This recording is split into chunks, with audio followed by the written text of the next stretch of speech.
Sound is everything to me. Sound is not only what I hear, but it's what I feel.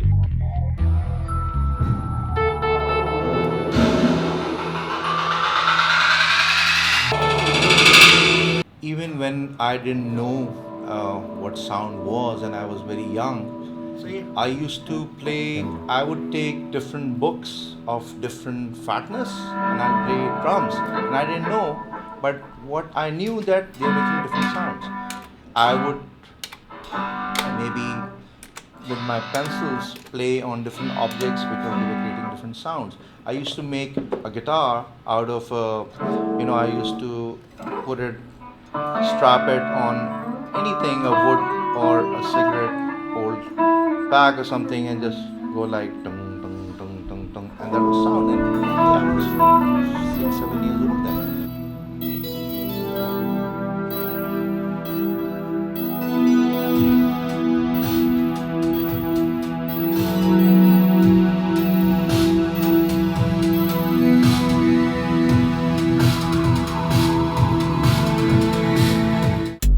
When I started playing music, obviously, as we all start with a rock band, usually, and I played guitars, I played bass. We had a very successful underground band in the country called Hash Addiction back in the days in the early 90s. And that also, when we were playing, we were all about sound because the sound that we were producing, me, my friend Kashif with me, and a bunch of other people played with us. We were all about sound because we were never after making a hit or never after, let's say that we are going to, this is the formula that is going on right now. I said, no, we like this sound, let's make something on that. Let's record this.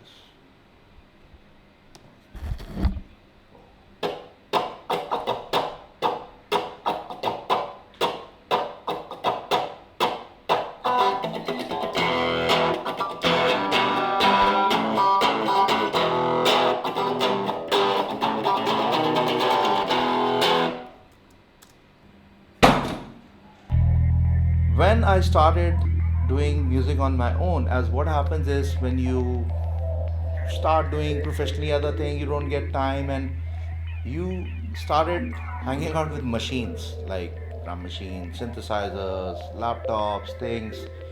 So I realized that I can produce sounds with pretty much anything. I don't need to have an instrument all the time because what fascinates me is that I see an object and I think it can create sound, any sound, and I can, since I do extensive sampling and resampling and sound manipulation, so that brings out a lot of character out of any object.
Generally, people think that electronic music means dance music or club music or EDM or IDM only. But it's not that. When Beatles were recording in the 60s and Beach Boys were recording even earlier, Pet Sounds and Sgt. Pepper's, albums like that. Those are actually electronically produced music because they've used technology to produce sound and music, and that's what electronic music is. It's not necessarily you are creating a club beat. So that's my approach, and my when I made That Man from East, uh, the sounds that I collected in my first 11 tracks LP, and that was the reason that I sent to SoundFreqs. That those were the sound they witnessed, and they like my style of production. It was because of that, and my approach in that was not only I was using a lot of VSTs and softwares and hardwares and guitars and amps and so on and so forth. I was mixing things. I was even using some local percussions, cajones, sampling, resample. I'll put a cajon through a guitar rig, which is also a Native Instruments product, and great. And I use a lot of guitar rig for my sound design because it's not only good for guitars, it's good for vocals, it's good for percussion. And that's how I reach sound. So That Man from East is that kind of electronic music.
What SoundFreqs is actually how I'm approaching it.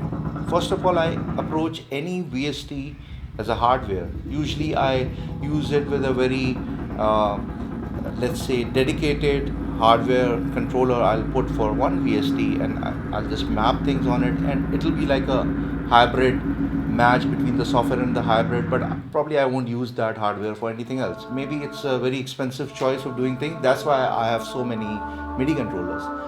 But that's how I like doing them because then I treat them as hardware. So SoundFreqs and Massive, that's how I approached. I have used probably every possible synth, soft synth that came out from 2000s to mid 2000s because it was the time when this trend came that people were selling their hardware and buying a lot of VST synths, and everybody thought that this is the future. But eventually, people realized that since there's one thing which lacks in soft synths, which is the sound, and eventually, when you're making music or doing music, sound for film or anything, eventually it's the sound that matters. Okay, you have many possibilities now. You can buy sort of a emulation vintage gear um, through a software, but what is the purpose of that? That is sound. I got an email from Chris of SoundFreqs and of OHM Lab when I sent my music to enter that I might be the one to use SoundFreqs with Massive, and it was a great opportunity. So I got selected somehow, and he said they have probably a lot of people from around the world sent them their music, but I was one of the few that got selected. So it was a big thing for me. And I told when I got the sound, I said to Chris that I'm not a fan of presets. As in, I don't use presets. I like to fiddle with sound. That's why I have so many MIDI controllers. I always make sure that I patch on macro levels so I can operate the way uh, any hardware synth works, because that's the way I like producing music and creating sound. So I have my own touch there. So he said we have programmed those 8 macros, and you can do pretty much everything with that.